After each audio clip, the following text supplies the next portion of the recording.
पित्त असते, पित्ताचं स्थान आहे म्हणजे पित्ताचं घर आहे.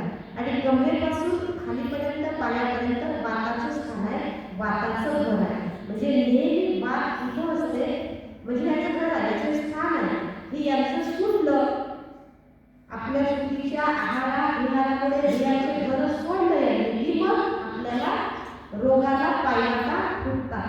म्हणजे रोगाची निर्मिती त्यापासून होते. कफाचं घर सुटलं, वाताचं घर सुटलं, पित्ताचं घर सुटलं की रोगाची निर्मिती त्यापासून होते. याचे हे मूळ घर आहे म्हणजे इथं असतात, याचे हे स्थान आहे.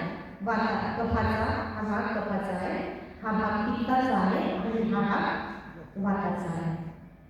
हे ओळखायचं कसं म्हणजे माझ्या शरीरातला वात वाढला, कफ वाढला की पित्त वाढला आणि त्याच्यावर होणारे जे कारण निवारण.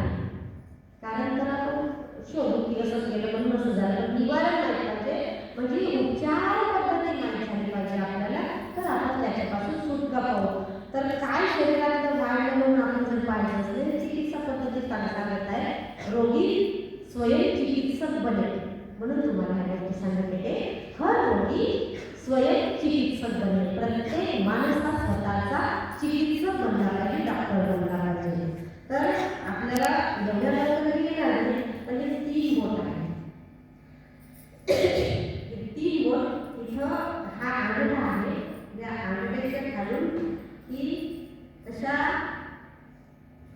आपल्या शरीरामध्ये असं मोठी नाडी आहे, 72,000 जिवंत पेशी आहेत म्हणजे छोट्या छोट्या. तर हे 3 वात, कफ आणि पित्त या 3 नाडी आहेत. पिढा पिढा आणि सुषुम्ना सांगितले आहेत आजन्माची भागाला, पण वात, कफ आणि पित्त या नाडी आहेत 3 या ठिकाणी आहेत. आणि हे नाडी कशी चालत असते म्हणून सुरुवातीला वैद्य जे होते ते नाडी खाऊन औषध देत होते याचं काय वाढलेलं आहे. तर हे 3 बोटं आहेत, हे 3 बोटं अंगठ्याच्या खाली नाडी चालत आहे. या ठिकाणी सहज ठेवा. चिकित्सा पद्धती सहज या ठिकाणी हे ठेवा असं